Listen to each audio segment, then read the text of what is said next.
Good morning વિદ્યાર્થી મિત્રો. તો 903 માં આપણે કાલે એક પ્રેક્ટિકલ સ્ટડી કર્યો હતો કે create a WCF service and host the Windows service. બરાબર. તો એમાં કોઈ ડાઉટ, કોઈ ક્વેરી, કોઈ ક્વેશ્ચન્સ હોય તો તમે પૂછી શકો છો. બરાબર. ઘણીવાર પરીક્ષામાં પૂછાય છે. બરાબર. Windows hosting. તો વિન્ડોઝ હોસ્ટિંગ માટે તમે એ પ્રેક્ટિકલ્સ યુઝ કરી શકો છો કે ભાઈ વિન્ડોઝ હોસ્ટિંગ કોને કહી શકાય. બરાબર. આજે હું એક પ્રેક્ટિકલ્સ વિન્ડોઝ હોસ્ટિંગનો ક્રિએટ કરું. બરાબર. એનું નામ આપી દઉં હું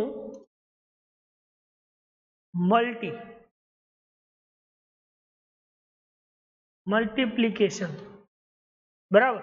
કાલે એક ઓપરેશન્સ અલગ કર્યું હતું, આજે પણ એક ઓપરેશન્સ અલગ કરું. બરાબર. અને ઝડપથી આ પ્રેક્ટિકલ્સ ક્રિએટ કરું. તો મલ્ટીપ્લિકેશન શું કર્યું, ન્યૂ પ્રોજેક્ટની અંદર, ફાઇલના અંદર ન્યૂ પ્રોજેક્ટની અંદર મેં WCFની અંદર WCF સર્વિસ એપ્લિકેશન્સનો યુઝ કર્યો છે. અત્યારે આ બંને જે ઇનબિલ્ટ ફાઇલ મળે છે એનું મારે કોઈ જરૂર નથી, એટલે હું એને રિમૂવ કરું છું. ધેન નવી હું મારા પોતાના માટે સર્વિસીસ એડ કરું છું. એડ ધેન WCF સર્વિસીસ ક્યાં, તો કે સોલ્યુશન એક્સપ્લોરર, ધેન એડ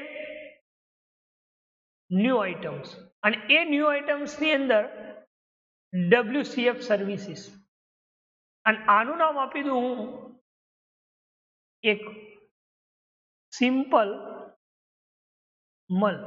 મલ્ટીપ્લિકેશન્સ માટે MQL.svc. ઓકે. બંને ફાઇલ્સ અત્યારે મારે ક્રિએટ થઈ ગઈ છે.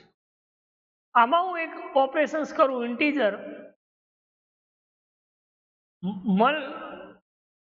મલ્ટીપ્લિકેશન્સ માટે, અને એના અંદર હું બે વેરિયેબલ પાસ કરી દઉં, ઇન્ટીજર A અને ઇન્ટીજર B.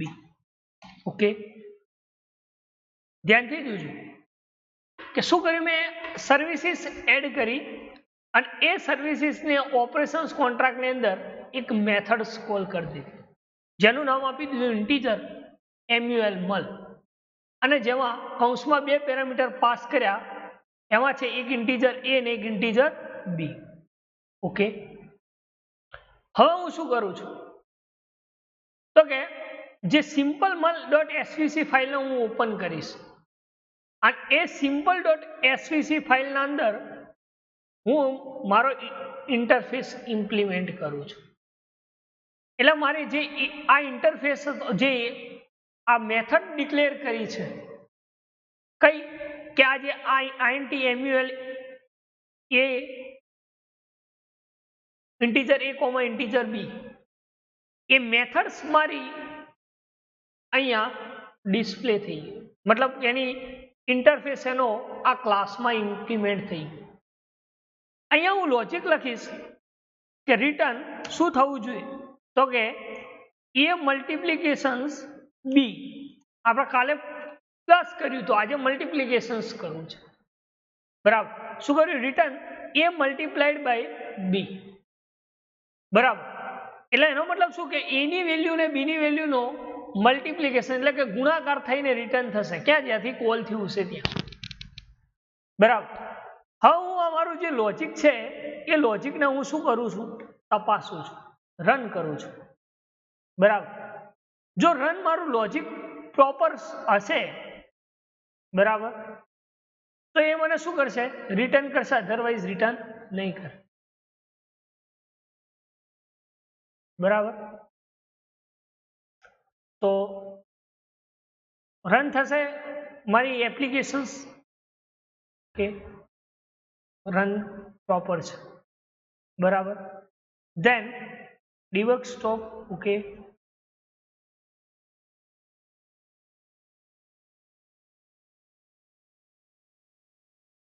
આ svc ફાઇલને જ્યારે તમે રન કરશો, બરાબર, એટલે તમારી મેથડ્સ મલ નામની આવી ગઈ, જો અહીંયા મલ લખે, એ તમારી મેથડ્સ તમને ડિસ્પ્લે થશે.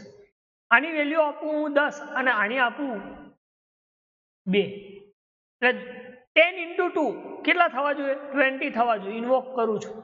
યસ 20. ઓકે, હવે હું નાખું છું અહીંયા 45, તો 90 થવા જોઈએ. ઓકે, થઈ ગયા 90. તો એનો મતલબ કે મારે જે મેં ઇમ્પ્લિમેન્ટેશન્સ કર્યું છે, ઓકે, એ ઇમ્પ્લિમેન્ટેશન્સ કરેલું લોજિક મારું સાચું છે. ઓકે, એટલે મતલબ કે મારી વેબ જે WCF સર્વિસીસ જે છે એ WCF સર્વિસીસ મારી કમ્પ્લીટ છે. ઓકે છે, બરાબર. તો હવે હું શું કરું છું તો કે right click on solution explorer અને એડ ન્યૂ પ્રોજેક્ટ. કેમ કે અત્યારે હવે મારા પ્રોજેક્ટને શું કરવો છે તો કે ભાઈ મારે પ્રોજેક્ટને હોસ્ટ કરવો છે. તો હોસ્ટ કરવા માટે તમે વિન્ડોઝમાં હોસ્ટ કરો તો વિન્ડોઝની અંદર અને વિન્ડોઝ ફોર્મ એપ્લિકેશન્સની અંદર વિન્ડોઝ ફોર્મ એપ્લિકેશન્સ 1, બરાબર. તમે તમારું નામ બદલવું તો પણ બદલી શકો છો, બરાબર. ના બદલવું તો પણ ચાલે. અહીંયા હું લખી દઉં કે વિન્ડોઝ ફોર્મ વિન્ડોઝ હોસ્ટ લખી દઉં, વિન્ડોઝ હોસ્ટ, ધેન ઓકે, મળી. Okay, windows hosting project add થઈ ગયા પછી તમારે એના અંદર શું કરવાનું તો કે આ જે રેફરન્સ, આ જે પ્રોજેક્ટ આપણે જે સર્વિસીસ બનાવી છે એ સર્વિસીસને તમારે આના અંદર એડ કરાવવાની છે. શામાં તો કે વિન્ડોઝ હોસ્ટ જે હોસ્ટિંગ કરો છો એના અંદર. ક્લિયર? તો એના અંદર હોસ્ટિંગ કરાવવા માટે મારે શું કરવું પડે તો વિન્ડોઝની અંદર એડ રેફરન્સ સર્વિસ રેફરન્સ એના ઉપર ક્લિક કરીશ એટલે આવો એક ડાયલોગ બોક્સ ઓપન થશે. શાના ઉપર તો કે વિન્ડોઝની અંદર એડ સર્વિસ રેફરન્સ ઉપર ક્લિક કરીશ એટલે મને એક આ ડાયલોગ બોક્સ ઓપન થશે. અને એના ઉપર હું જો ડિસ્કવર ઉપર ક્લિક કરીશ એટલે મને મારી સર્વિસીસ મળી જાય છે. અહીંયા નેમ સ્પેસની અંદર તમારે તમારા સર્વિસનું નામ બદલવું તો બદલી શકાય, બરાબર. કે તમારે ક્લાયન્ટને ઓરિજિનલ તમારી સર્વિસીસ જે હોસ્ટ થઈ છે એ સર્વિસીસનું તમે નામ તમારે ના બતાવવું હોય, બરાબર, તો એ ટાઈમે તમે આ સર્વિસીસનું નામ નેમ સ્પેસ બદલી શકો છો, બરાબર. અત્યારે હું બદલતો નથી, બરાબર. એમાં મારી ફાઇલ જો બધી ફાઇલ્સ મારી આવી ગઈ છે, મલ્ટીપ્લિકેશન, બરાબર, સર્વિસીસ મારી આવી ગઈ છે. Then press okay. જો તમે ઓકે પ્રેસ કરશો એટલે તમારો સર્વિસીસ રેફરન્સ અહીંયા જે બનાવ્યો છે મલ્ટીપ્લિકેશન્સમાં એ હવે શામાં આવી ગયો? વિન્ડોઝ હોસ્ટ, બરાબર. હવે હું શું કરું છું એક લેબલ લઉં છું અને આ પેજની લોડ ઇવેન્ટમાં હું શું કરું છું તો કે આ પેજની લોડ ઇવેન્ટમાં આનું રિઝલ્ટ ડિસ્પ્લે કરાવું છું. તો એના માટે હું અત્યારે શું લખું છું તો કે અહીંયા જે મેં સર્વિસીસ ફાઇલ બનાવી છે એનો ઓબ્જેક્ટ તો કે સિમ્પલ MUL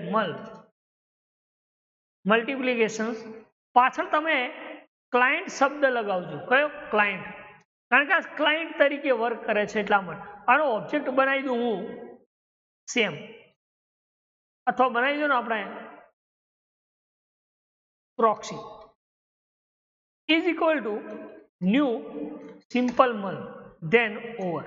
ઓકે, હવે હું શું કરીશ અહીંયા ક્લિક કરીશ એટલે મને યુઝિંગ વિન્ડોઝ હોસ્ટ એટલે કે આપણી હોસ્ટ અને આપણી સર્વિસ રેફરન્સનું નામ.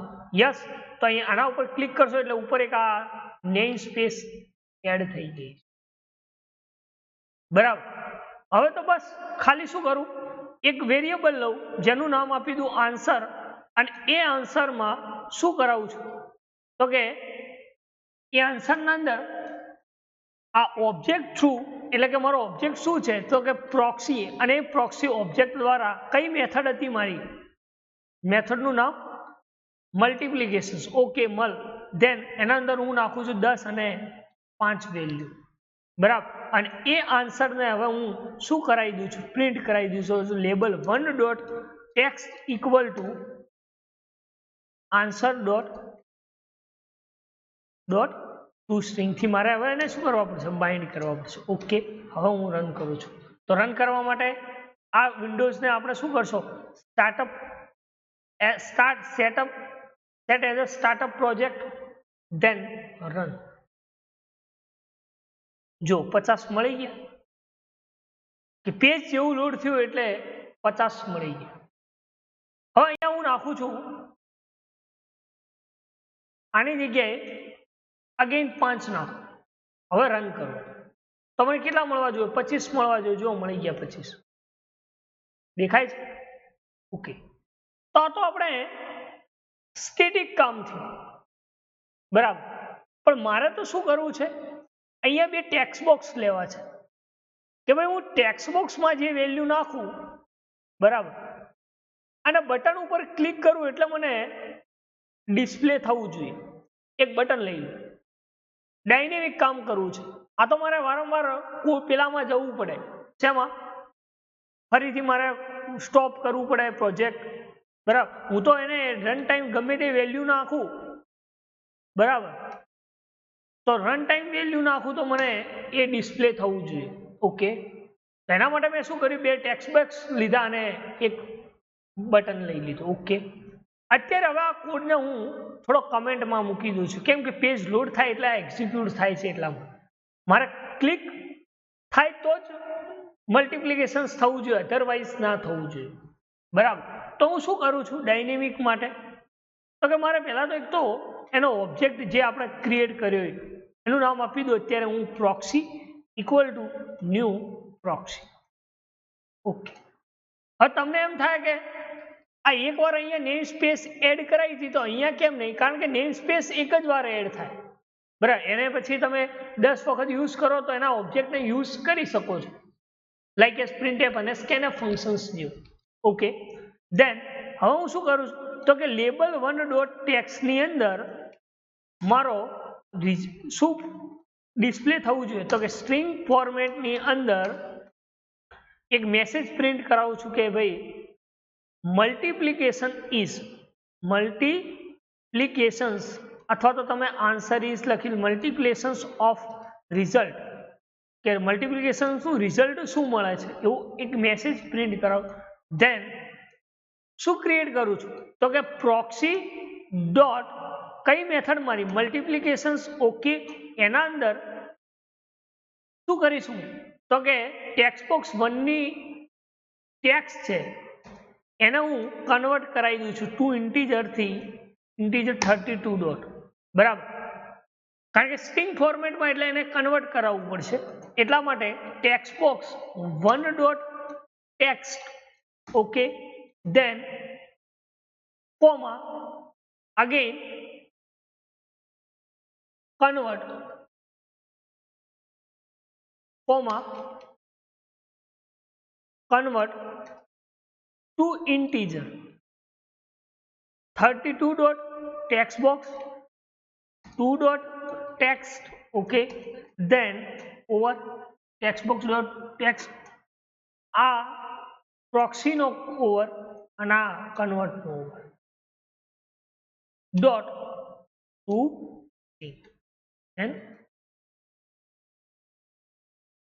હવે હું એને રન કરું છું. Yes.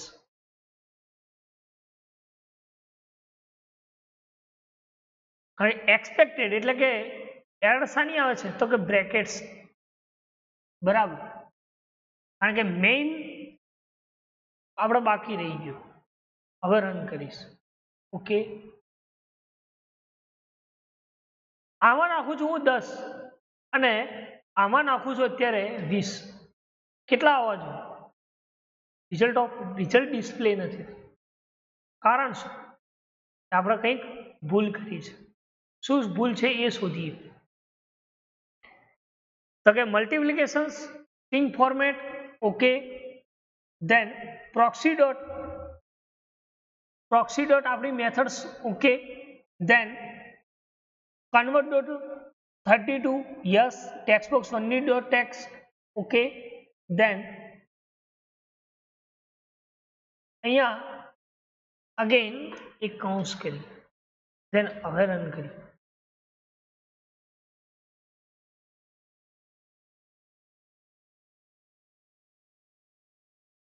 expected. Convert dot to integer 32 dot text box 2 dot text એના અંદર ટુ સ્ટ્રિંગ થી આપણે એને શું કરી દીધું બાઇન્ડ કરી દીધું. મલ્ટીપ્લિકેશન ઉપર ક્લિક કરું 10 અને અહીંયા રિઝલ્ટ એટલે આપણું મલ્ટીપ્લિકેશન આવતું નથી. સેમ થિંગ બરાબર. તો ઘણીવાર આપણે આ સર્વિસીસ અથવા લખવામાં ભૂલ થાય તો એને હું ફરીથી લખી દઉં જેથી કોઈ ડાઉટ હોય, કોઈ ક્વેરી હોય, કોઈ ક્વેશ્ચન્સ હોય તો ક્લિયર થઈ જાય. તો label 1 dot text is equal two શું લખ્યું સ્ટ્રિંગ ડોટ ફોર્મેટ અને એના અંદર આન્સર લખી દઉં. આન્સર ઇઝ ઇક્વલ ટુ બરાબર કોમા બરાબર ધેન આપણો ઓબ્જેક્ટનું નામ પ્રોક્સી ડોટ મલ્ટીપ્લિકેશન કૌંસમાં કન્વર્ટ ડોટ ટુ ઇન્ટીજર 32 એના અંદર text box 1 dot text okay then over કૌંસ કોમા કન્વર્ટ ડોટ ટુ 32 અને એના અંદર text box 2 dot text okay than આ કૌંસ પૂરો, કન્વર્ટનો પૂરો અને એક બીજો કૌંસ કયો જે અહીંયા ચાલુ છે. કેટલા ચાલુ છે તો કે 1 અહીંયા પૂરો થઈ ગયો 1 અને 2 બરાબર.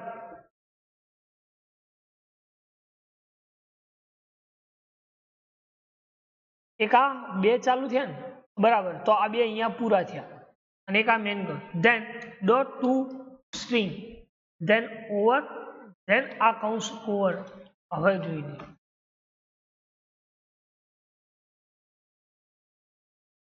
એની 10 ની 20 મલ્ટીપ્લેક્સ આન્સર નથી ડિસ્પ્લે થતો તો ભૂલ ક્યાં છે? એનો મતલબ કે આપણે કંઈક લખવામાં ભૂલ કરી છે બરાબર. તો જોઈ લઈએ આપણે ગઈકાલ વાળો પ્રોગ્રામ અને એના અંદર શું લખ્યું છે જોઈ લઈએ બરાબર જેથી આપણને કોઈ ડાઉટ કોઈ ક્વેરી હોય તો ક્રિએટ થઈ જાય બરાબર ક્લિયર થઈ જાય. ધેન અહીંયા લખ્યું છે level 1 sum is equal to proxy then બરાબર 2 ડોટ સ્ટ્રિંગ અને એના અંદર convert text box to convert proxy sum okay. આ જોઈ લઈએ સમ થાય છે યસ 10 અહીંયા નાખીએ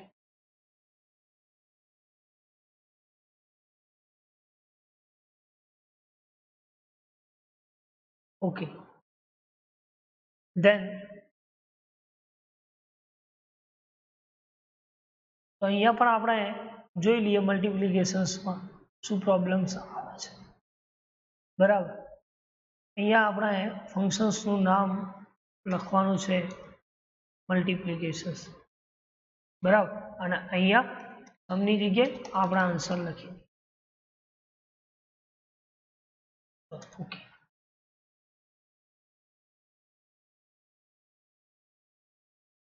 ઓકે રન કરીએ. હવે અહીંયા નાખું 4 અહીંયા નાખું 5 20 આવી ગયા 4 5 20 પછી અહીંયા નાખું 40 તો કેટલા આવે 200 અહીંયા નાખું 50 તો કેટલા આવવા જોઈએ 2000 અને અહીંયા મતલબ મલ્ટીપ્લિકેશન્સ થશે અહીંયા 90 તો અહીંયા 45 બરાબર. શું ભૂલ હતી આપણે તો કે આપણે ભૂલ એક જ કરતા હતા કે સ્ટ્રિંગ ફોર્મેટની અંદર અહીંયા ટેક્સ્ટ બોક્સ જે લખ્યું આ ફોર્મેટ આ સ્ટ્રિંગમાં ભૂલ કરતા હતા બરાબર એટલા માટે પ્રોપર આન્સર નહોતું આપતું બરાબર. બાકી કોઈ ભૂલ નથી આપણે લખ્યું એ સાચું જ હતું બરાબર. તો આ એક આ પ્રોગ્રામ્સ આપણે હોસ્ટિંગ કહી શકાય વિન્ડોઝ હોસ્ટિંગ બરાબર.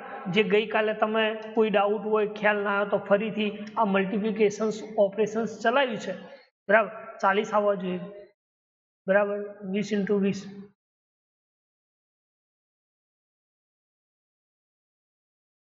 જરા ધીરે ધીરે કામ કરવાનું જેથી કરીને કોઈ પ્રોબ્લેમ્સ ક્રિએટ ના થાય બરાબર. તો આપણે 3 પ્રેક્ટિકલ્સ ચલાયા છે WCF ના.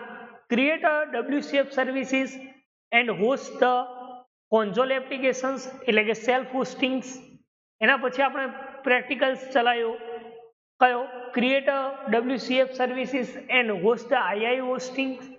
અને એના પછી આપણે ચલાવ્યો આ ગઈકાલે કે ભાઈ create WCF services and host the Windows services. બરાબર. તો અને ગઈકાલમાં ખબર ના પડી હોય તો આજ પણ આ તમારી સામે ફરીથી એક પ્રેક્ટિકલ્સ ડિઝાઇન કર્યો છે. બરાબર. આ 3 પ્રેક્ટિકલ્સમાંથી જ પરીક્ષામાં ઘણીવાર પૂછાય. બરાબર. તો આ મોટા અને સ્ટેપ બાય સ્ટેપ કરવાના જે પ્રેક્ટિકલ છે એ આ પ્રેક્ટિકલ છે. બરાબર. તો તમે આ પ્રેક્ટિકલ્સ ઘરે પણ ઇમ્પ્લિમેન્ટ કરો. બરાબર. જેથી કરીને કોઈ ડાઉટ, કોઈ ક્વેરી, કોઈ ક્વેશ્ચન્સ હોય તો તમે પૂછી શકો છો. બરાબર. તમારી સામે જ ક્રિએટ કર્યો છે. બરાબર. Now see here. હવે જોઈએ કે what is the O data. બરાબર. Unit number 4. બરાબર. ઓ ડેટા કોને કહી શકાય? આ ઓ ડેટા છે શું? બરાબર. અને આ ઓ ડેટા એ કઈ રીતે કામ કરે છે? બરાબર. એવા કેવા ટાઈપ્સના પ્રોટોકોલ્સ યુઝ થાય છે? યસ. કેવી સર્વિસીસ યુઝ થાય છે? એના ADO.NET ફ્રેમવર્ક કેવા છે? તો દરેકે દરેક વસ્તુ તમે આ ઓ ડેટાની અંદર જોઈ શકો છો કે ભાઈ ઓ ડેટા કોને કહી શકાય? ઓ ડેટા છે શું? આપણે વાત કરી કે પહેલું તો આપણે એનું શોર્ટ ફોર્મ જોઈએ કે ઓ ડેટા મીન્સ વોટ, એટલે કે ઓપન ડેટા પ્રોટોકોલ. ઓ ડેટાનો મતલબ શું? Open data. O data means કે open data protocol is an iOS and IC approval. ISO and IEC. What is the full form of IEC? શું કહી શકાય? કોઈ આઈડિયા હોય તો તમે પૂછી શકો કે ભાઈ iOS તો આપણે કહીએ કે American standard organisation, institute of standard organisation એવું પણ કહીએ છીએ. ઓકે. પણ IEC તો કે ઇન્ટરનેશનલ ઇલેક્ટ્રિકલ કમિશન એટલે કે IC, ઇન્ટરનેશનલ ઇલેક્ટ્રોનિક કમિશન, જેને આપણે IEC કહી શકીએ. એને એપ્રુવલ કર્યું છે એવા જે ઓપન ડેટા પ્રોટોકોલ્સ જે છે એને આપણે ઓ ડેટા પ્રોટોકોલ્સ કહીએ છીએ. શું કહીએ છીએ? ઓ ડેટા પ્રોટોકોલ. શું કહીએ છીએ? ઓ ડેટા પ્રોટોકોલ. ખ્યાલ કે open data protocol is N iOS યા તો તમે IES એટલે વાત કરીએ કે ભાઈ ઇન્ટરનેશનલ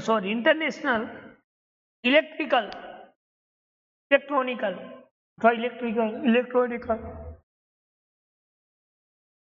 કમિશન, જેને આપણે શું કહીએ છીએ? ઓ ડેટા.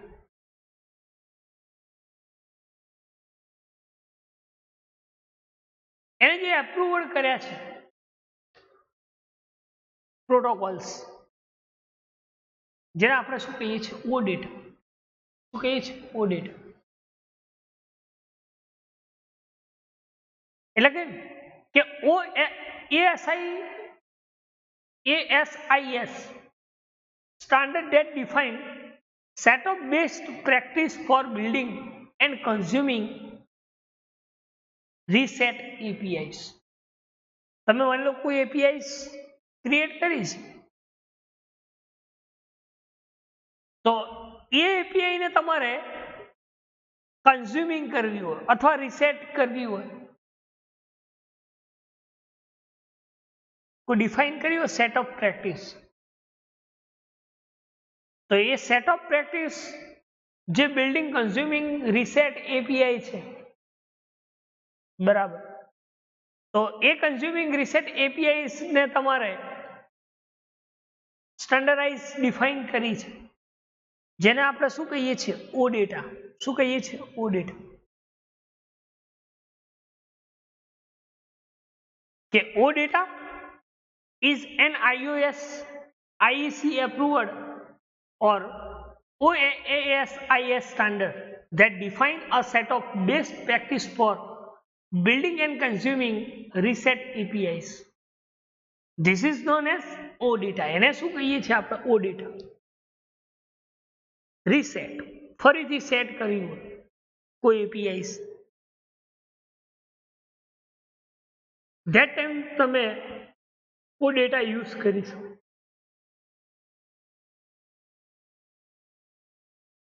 સેકન્ડ લખ્યું છે કે OData is a enable creations of reset based services.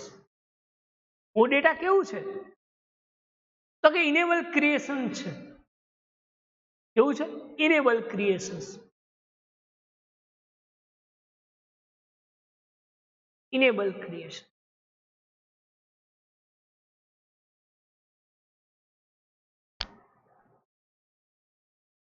કે જે કોઈ સર્વિસીસ છે, બરાબર, તમે માની લો કોઈ સર્વિસીસ યુઝ કરી છે, બરાબર, તો એ સર્વિસીસને રીસેટ બેઝડ કહી છે. Enable creations of reset based services. કેવી છે? Reset based. જેને આપણે શું કહીએ છીએ? ઓ ડેટા. ઓ ડેટા કે કેવા ટાઈપ્સના રિસોર્સિસને આઈડેન્ટિફાઈડ કરે છે યુઆરએલ ની અંદર?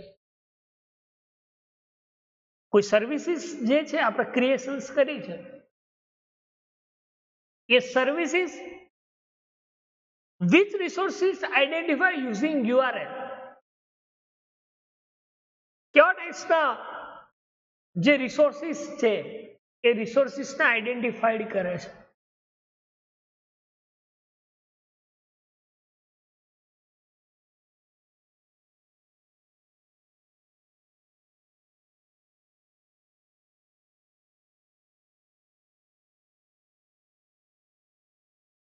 એટલે કે કોઈ સર્વિસ બેઝડ રિસોર્સિસ હોય, જે રીસેટ બેઝડ સર્વિસીસ હોય, એવા રિસોર્સિસ જે આઈડેન્ટિફાઈડ થાય છે URL, like as uniform resource locator. URL stand for uniform resource locator. કે જે શું કરે? Which allow resource identify using uniform resource locator.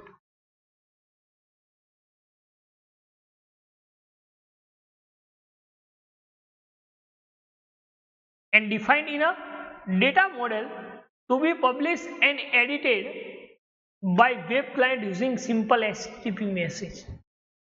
શું કહ્યું? કે જે યુઆરએલ માં જે રિસોર્સ લોકેટ થાય છે, આઈડેન્ટિફાઈડ છે, એ શું ડિફાઇન કરે છે? કેવા ટાઈપ્સનું ડેટા મોડેલ ડિફાઇન કરે છે? તો કે એક તો તમે એનું ડેટા મોડેલ ડિફાઇન કરી શકો, અથવા તમે એને પબ્લિશ, એડિટ, આ બધું કરી શકો. પણ ક્યારે? જ્યારે ક્લાયન્ટ HTTP મેસેજ યુઝ કરો ત્યારે.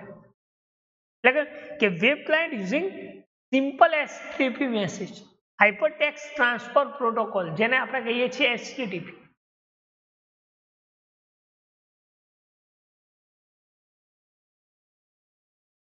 એટલે કે તમે માની લો કોઈ રિસોર્સિસ આઈડેન્ટિફાઈડ કરો છો યુઆરએલમાં, તો યુઆરએલ શું ડેડિકેટ્સ કરે છે? ડિફાઇન કરે છે.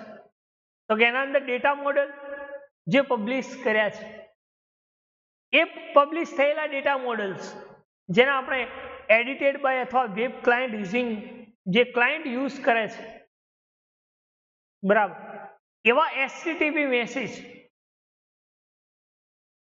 બરાબર, એને આપણે શું કહીએ છીએ? તો કે ઓ ડેટા કહીએ છીએ. શું કહીએ છીએ?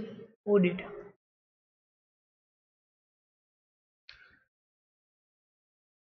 ખ્યાલ કે O data is the ISO ને IEC એપ્રુવડ કરેલું છે, જેને આપણે OSIS standard that defines best of practice building consuming reset APIs કહીએ છીએ.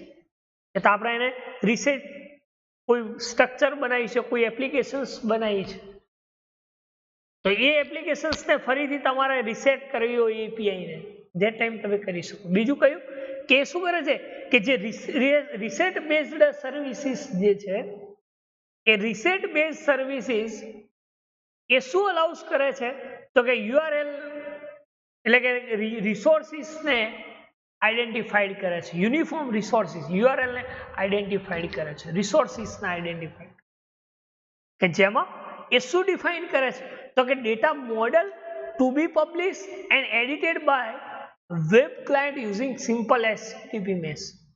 બરાબર, એના અંદર તમારે કોઈ વેબ ક્લાયન્ટ અથવા કોઈ યુઝિંગ HTTP મેસેજ જે છે એ પબ્લિશ અથવા એડિટેડ કરી શકો છો, જેને આપણે શું કહીએ છીએ ઓ ડેટા. શું કહીએ છીએ ઓ ડેટા.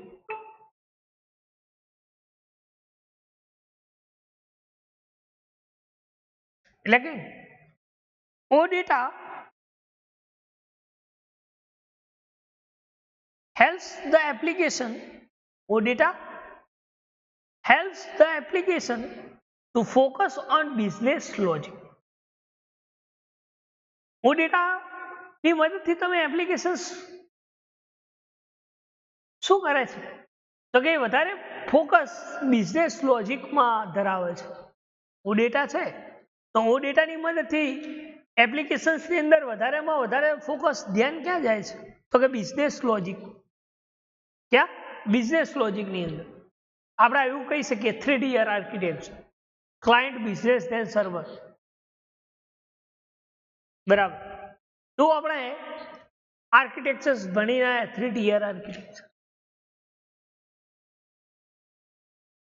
એટલે કે O data helps the applications to focus on business logic, business logic ઉપર ધ્યાન કેન્દ્રિત કરે છે, જેને આપણે શું કહીએ છીએ ઓ ડેટા. શું કહીએ છીએ ઓ ડેટા એપ્લિકેશન, ઓ ડેટા.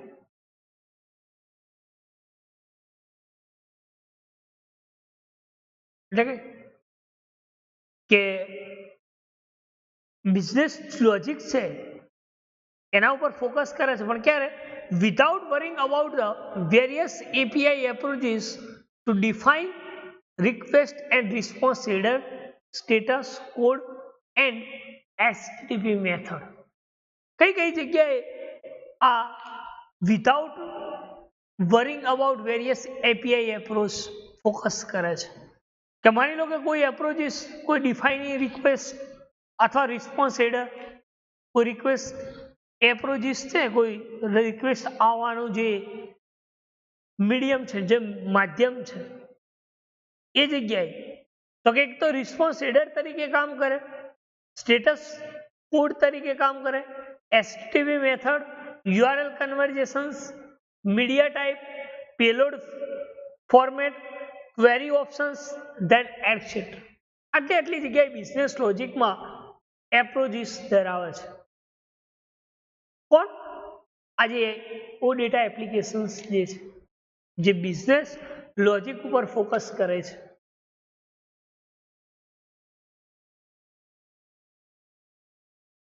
એટલે જ કહ્યું કે ઓ ડેટા શું કરે છે હેલ્પ તો કે એપ્લિકેશન્સ પર ફોકસ ધરાવે છે, જે બિઝનેસ લોજિકમાં. તેની અંદર વેરિયસ એપ્રોચીસ બતાવે, મતલબ ઘણા બધા રસ્તા બતાવ્યા છે કોઈ રિક્વેસ્ટને ડિફાઇન કરવા માટે. જેમાં આપણે વાત કરી રિસ્પોન્સ હેડર, ક્લાયન્ટે રિસ્પોન્સ કઈ રીતે આપવો, યસ, કયા સ્ટેટસમાં છે ને કયું સ્ટેટસનો એને રિસ્પોન્સ આપવો, મીન્સ કે સ્ટેટસ કોડ, કઈ મેથડ્સ દ્વારા એ યુઝ કરે છે, જેને આપણે એચટીટીપી મેથડ્સ કહીએ છીએ. યુઆરએલ કન્વર્જેશન્સ કઈ રીતે કરવું, યસ.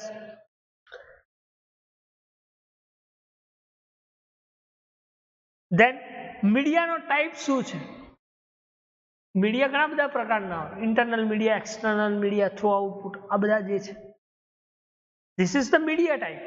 મીડિયાનો ટાઈપ શું છે. ધેન કોઈ પેજ છે તો એ પેજ કયા ફોર્મેટના અંદર લોડ થાય છે, પેલોડ ફોર્મેટ. પેલોડ ફોર્મેટ શું છે ઇન્ફોર્મેશન લોડિંગ ફોર્મેટ શું છે? માની લો કે કોઈ ઓપરેશન્સ થાય છે, મીન્સ કે ક્વેરી એક્ઝિક્યુટ થાય છે, તો એ ક્વેરી કઈ રીતે એક્ઝિક્યુટ થાય છે? ક્વેરી ઓપ્શન્સ એક્ઝિક્યુટ એટસેટ્રા ઘણા બધા, જેને આપણે શું કહીએ છીએ? ઓડિટ. એટલે કે it provides guidance for tracing, changing, defining function and actions for reusable procedure and sending asynchronous and batch request. શું કહ્યું? એ શું પ્રોવાઈડ કરે છે ગાઈડન્સ? કે માની લો કે તમે કોઈ ટ્રેસિંગ કરતા હો અથવા કોઈ ટ્રેકિંગ ચેન્જિંગ કરતા હો, બરાબર, અથવા માની લો કે કોઈ ફંક્શન્સમાં ડિફાઇન કરતા હો અથવા એ ફંક્શન્સ ઉપર કંઈક એક્શન્સ ફોલો કરતા હો, અથવા માની લો કે કોઈ પ્રોસીજર રીયુઝેબલ કરતા હો, એવી અસિંક્રોનસ સેન્ડિંગ્સ બેચ રિક્વેસ્ટ છે. આ દરેકે દરેક સર્વિસીસ જે પ્રોવાઈડ કરે છે એનું ગાઈડન્સ આપે છે કોણ? આ ઓડિટ. એટલે કે it provides for tracking, checking changes, defining function and actions, અથવા કોઈ તમે ફંક્શન્સ ડિફાઇન કર્યું એ કયા ટાઈપ્સની એક્શન્સ કરે છે કે નથી કરતું એ ચેક કરવું, અથવા કોઈ કોડ લખ્યો એના અંદર કોઈ ચેન્જીસ કરવું, બરાબર, અથવા કોઈ રીયુઝેબલ પ્રોસીજર અથવા સેન્ડિંગ અસિંક્રોનસ બેચ રિક્વેસ્ટ હોય, કોઈ રિક્વેસ્ટ આવી હોય અથવા કોઈ રિક્વેસ્ટને થ્રુ ડેટા મોકલવાના હોય, બરાબર. તો આ દરેકે દરેક વસ્તુ નું ગાઈડન્સ પ્રોવાઈડ કરે છે કોણ? આ ઓડિટ. બરાબર. તો વોટ ઇઝ ધ ઓડિટા? ક્લિયર? આમાં કોઈ ડાઉટ, કોઈ ક્વેરી, કોઈ ક્વેશ્ચન્સ હોય, બરાબર, તો you can ask this questions. તમે મને પ્રશ્ન પૂછી શકો છો કે ઓડિટા મીન્સ વોટ? કોને કહી શકાય ઓડિટ? આપણે વાત કરી કે જેમાં HTTP પ્રોટોકોલ્સ મેથડ્સ યુઝ થાય છે, બરાબર, એમાં વાત કરીએ હવે વોટ ઇઝ ધ પ્રોટોકોલ?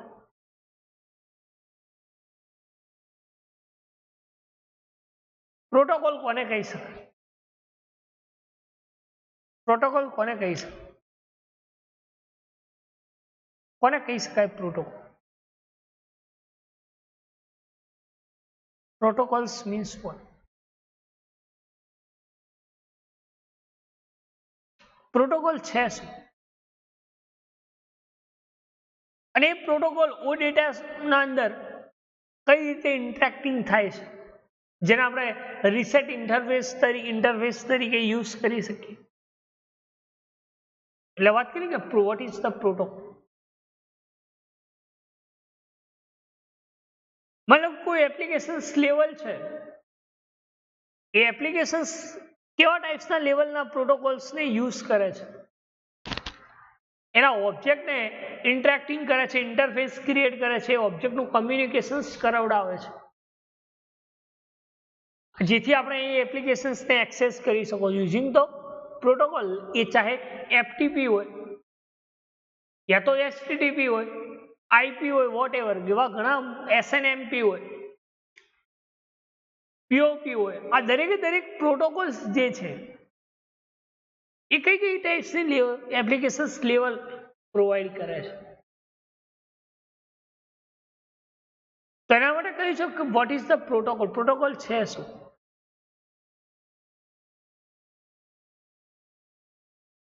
કે the protocol is a applications level protocol. Protocol શું છે? તો કે applications level protocol. OData protocol is an applications level protocol. OData protocols એ શું છે?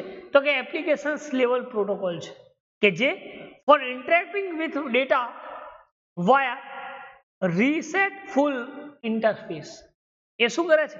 તો કે જ્યારે ઇન્ટરેક્ટિંગ થાય છે ડેટાની અંદર, ત્યારે એ શું કરે કે ડેટાને RESTful interface, data through REST REST RESTful interface via ડેટાનું ઇન્ટરેક્ટિંગ કરાવે છે. મતલબ કોઈ તમારે ઇન્ટરફેસ છે અને રીસેટફુલ ક્રિએટ કરો છો તો એ ટાઈમે તમે વાયા ડેટા ઇન્ટરેક્ટિંગ આ ઓડેટા પ્રોટોકોલ્સ જે છે એ એપ્લિકેશન્સ લેવલ પ્રોટોકોલ સાથેનું કામ કરે છે. એટલે કે the OData protocol is an applications level protocol. એ કેવો છે તો કે એપ્લિકેશન્સ લેવલ પ્રોટોકોલ છે.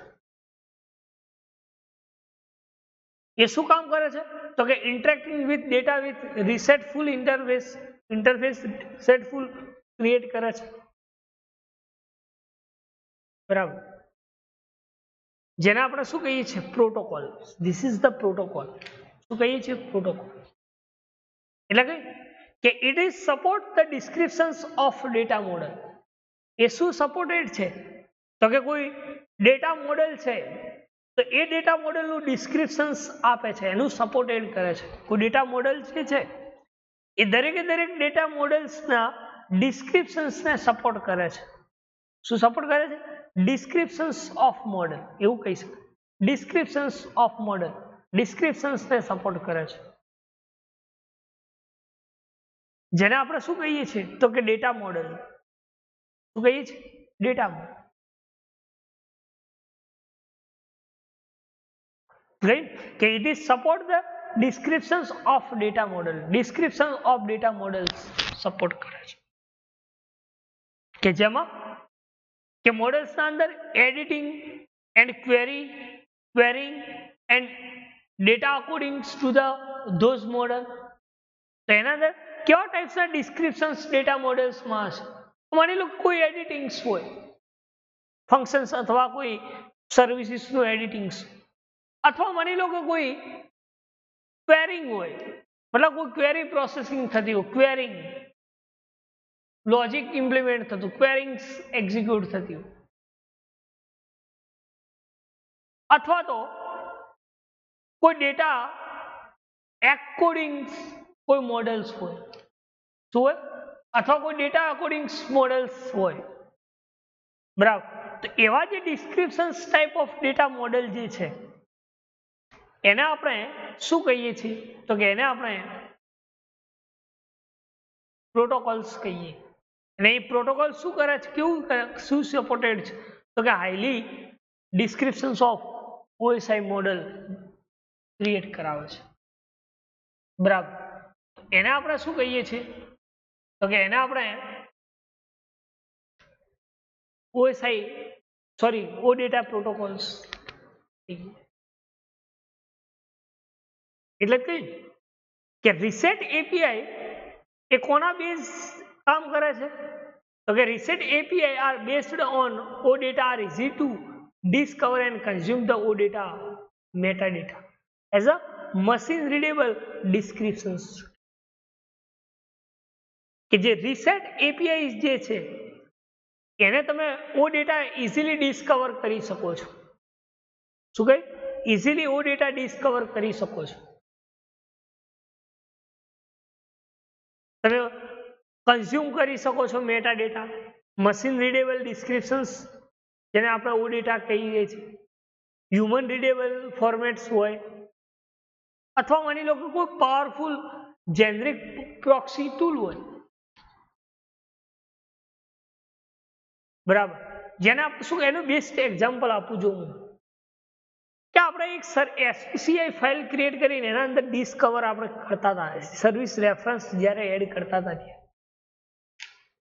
અને એ સર્વિસ રેફરન્સ જ્યારે એડ કરીએ છીએ ત્યારે એના મેટાડેટા અને એના એન્ડ પોઈન્ટ્સ નું ઓટોમેટિક બાઇન્ડ થઈ જાય છે સર્વિસીસ.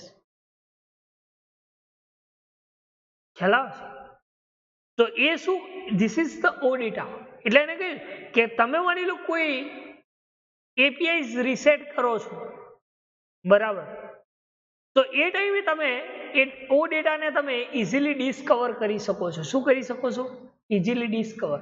એટલે આપણે ના કહ્યું કે જ્યારે રાઈટ ક્લિક કરી અને જ્યારે એડ સર્વિસ રેફરન્સ કરતા હતા, આપણે અગાઉનું પ્રેક્ટિકલ્સ જોયો, અહીંયા આ જો હું તમને બતાવું કે અહીંયા ક્લિક કરી અને જ્યારે આપણે એડ સર્વિસ રેફરન્સ કરતા હતા ને અહીંયા ડિસ્કવર કરતા હતા, ઓકે, આ જ્યારે ડિસ્કવર કરીએ છીએ ત્યારે એની દરેકે દરેક સર્વિસીસના એન્ડ પોઈન્ટ અહીંયા આવી જાય છે. એના મેટા ડેટા હોય કે એના એન્ડ પોઈન્ટ સર્વિસીસ હોય અથવા કોઈ બાઇન્ડિંગ સર્વિસીસ હોય, બરાબર. અને એ પણ કેવા, એ ડેટા મોડેલ કેવા ટાઈપ્સનું ડિસ્ક્રિપ્શન્સ આપે છે, તો કે જ્યારે રેન્ડર થાય ત્યારે એને હ્યુમન રીડેબલ ફોર્મેટ, મતલબ કે એના દરેકે દરેક જે ફોર્મેટિંગ જે છે, એન્ડિંગ્સ જે એન્ડ પોઈન્ટનું જે સેટિંગ છે, એ દરેકે દરેક સેટિંગ્સને આપણે ઇઝીલી યુઝ મતલબ રીડ કરી શકો છો. દરેકે દરેક એન્ડ પોઈન્ટનું શું આપે છે, ડિસ્ક્રિપ્શન્સ આપે છે ઓડેટા મોડલ્સ. એટલે કે this is the creations of powerful generic client. Client હતા એટલે આપણે લખ્યું કે ક્લાયન્ટ તરીકે વર્ક કરે છે, એટલા માટે આપણે ક્લાયન્ટ લખીએ છીએ, બરાબર. એટલે શું કહે કે એક ફોર્મેટ જે છે હ્યુમન રીડેબલ ફોર્મેટ જે છે એને તમે શું કહીશું, તો કે પાવરફુલ જેનરિક કહી શકાય. શું કહી શકાય, પાવરફુલ જેનરિક, જેને આપણે ક્લાયન્ટ પ્રોક્સી એન્ડ ટૂલ્સ કહીએ છીએ. શું કહીએ છીએ, client proxy and tools. So this is the basic concept of protocol. કે પ્રોટોકોલ કેવા ટાઈપ્સના ઇન્ટરફેસને વાયા ઇન્ટરેક્ટિંગ ડેટા રીસેટ અથવા ઇન્ટરફેસ રીસેટ કરાવે છે. જેમાં આપણે વાત કરી કે ક્વેરી અકોર્ડિંગ્સ હોય, એડિટિંગ્સ હોય, એવા ડેટા મોડલ્સને આ પ્રોટોકોલ્સ દ્વારા શું કરે છે, ઇન્ટરફેસ ક્રિએટ કરે. એના પછી આપણે એ સ્ટડી કર્યું કે જે રીસેટ એપીઆઈ જે છે એ માની લો કે કોઈ ઓ ડેટા ઇઝીલી તમારે ડિસ્કવર કરવા, આપણે તો અત્યારે વેબ સર્વિસીસ ડિસ્કવર કરી છે, પણ માની લો કે એ જ રીતે તમારા ડેટાને ડિસ્કવર કરવા હોય ડેટા, તો એ ડિસ્કવર થયેલા ડેટા તમે શું કરી શકો, તો કે એને મેટા ડેટા, એટલે મેટા ડેટા અબાઉટ ડેટા, ડેટાની અંદર કોઈ ઘણા બધા ડેટા શું હોય એવા મશીન રીડેબલ ડિસ્ક્રિપ્શન્સ આપતા હોય ડેટા. એટલે આપણે જે આ web.config ફાઇલ જે છે એ જેમ ઓટોમેટિકલી જનરેટ થાય છે, બરાબર, જેમ જેમ આપણા કંટ્રોલ્સ યુઝ કરીએ અથવા જેમ જેમ પ્રોપર્ટી યુઝ કરીએ એમ આપણી web.config ફાઇલ ઓટોમેટિક જનરેટ થાય છે. સેમ થિંગ, એટલે કે it is the consume of descriptions of model. જે શું કરે છે એ દરેકે દરેક પ્રોપર્ટીઝને હ્યુમન રીડેબલ કરી શકે, એટલા માટે કહ્યું છે કે which render in human readable format. એ કેવા, જ્યારે રેન્ડર થાય ત્યારે એ કેવા ફોર્મેટમાં હોવી જોઈએ, તો કે હ્યુમન રીડેબલ ફોર્મેટ. એટલે કે creations of powerful generic client and proxy tools. એ તમે પાવરફુલ જેનરિક ટૂલ્સ અથવા પ્રોક્સી ટૂલ્સ પણ યુઝ કરી શકો.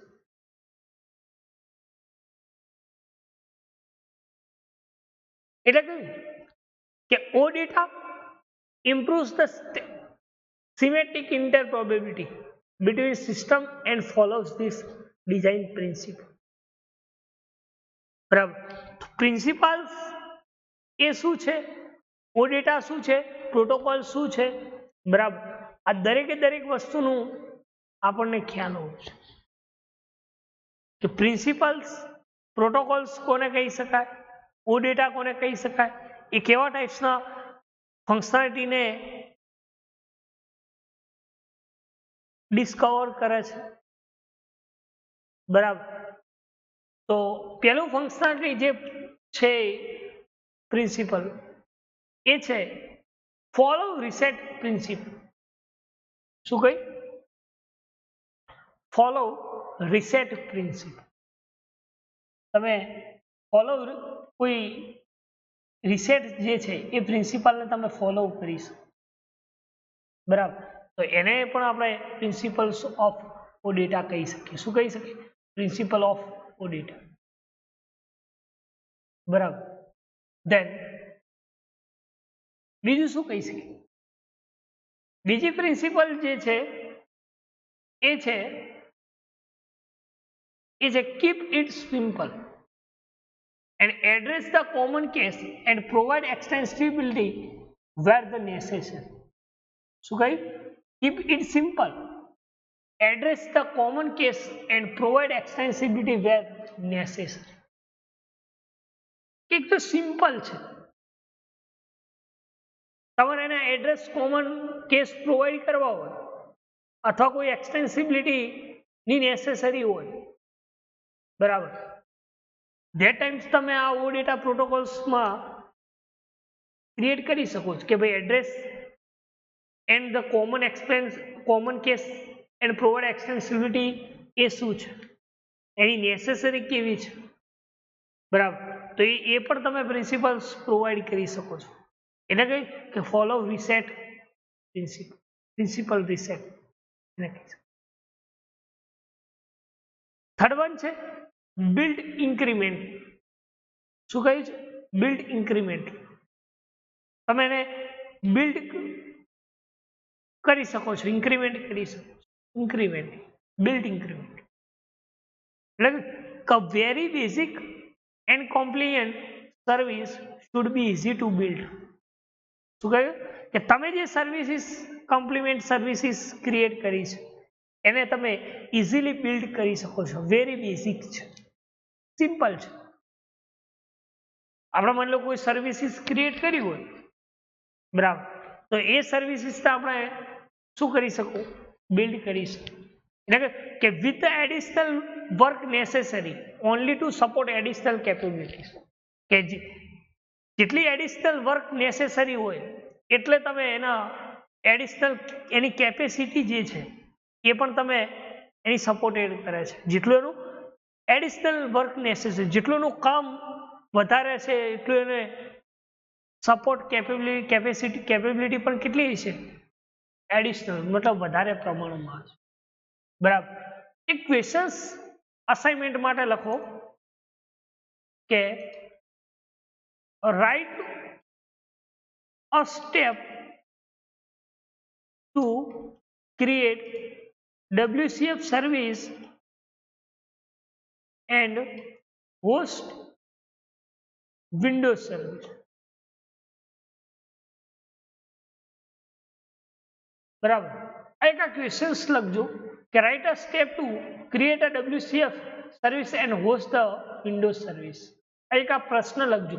કારણ શું કે તમે WCF સર્વિસીસ જે વિન્ડો હોસ્ટિંગ છે એ કઈ રીતે કરવી, બરાબર, અને એક બીજો એનો એ જ પ્રશ્ન પણ કયો આની જગ્યાએ આ પ્રશ્ન, એની જગ્યાએ વિન્ડોઝ હોસ્ટની જગ્યાએ હોસ્ટ ઓન IIS. આ બંને ક્વેશ્ચન્સ તમે અસાઇનમેન્ટમાં લખજો. કયા? કે create a step to write a step to create WCF service and host the Windows services, અને write a step to create WCF service and host on IIS. બરાબર, આ બંનેના તમે સ્ટેપ ક્વેશ્ચન્સમાં લખજો, બરાબર, કારણ કે અસાઇનમેન્ટ પણ જરૂરી છે, બરાબર. આ બંને પ્રોગ્રામ્સ ઘણીવાર પૂછાય છે, બરાબર, એને એક કોન્સોલ એપ્લિકેશન્સ, બરાબર, પણ આજે આના અંદર આ ક્વેશ્ચન્સ લખજો, બરાબર. તો આટલા સુધી રાખીએ, નેક્સ્ટમાં જોઈશું અધર પ્રિન્સિપલ્સ, બરાબર. તો આટલા સુધી રાખીએ. Thank you.